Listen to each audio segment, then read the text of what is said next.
والكرة مع الاهلي. جمال محمد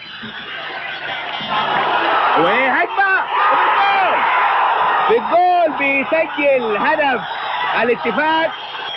هدف بيسجل الهدف في الدقيقة 12 من الشوط الثاني الإضافي. وأمين دابو، أمين بيحاور وبيلعب كرة داخل منطقة الجزاء وبيخش صبده براسه المرمى. تعادل يا اخوانا، صبرنا عليكم شوطين وشوطين اخرين، وفي اخر الشوطين انه هيطول اللعب.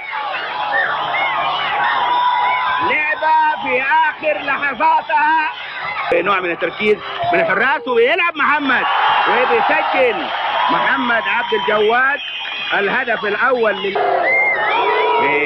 شوط جمال ويسجل منها جمال، ويلعب امين وشوطه قويه ويسجل الهدف وتصبح 3-2. ويشوط ويسجل سامي جاسم.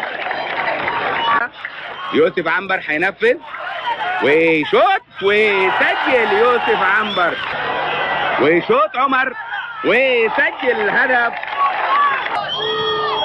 ويلعب طلال ويسجل هدف.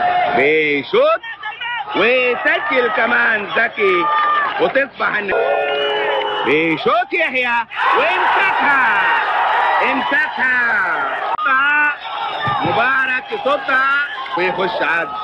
بيشوط عبد العزيز ويسجل هدف السادس للاتفاق،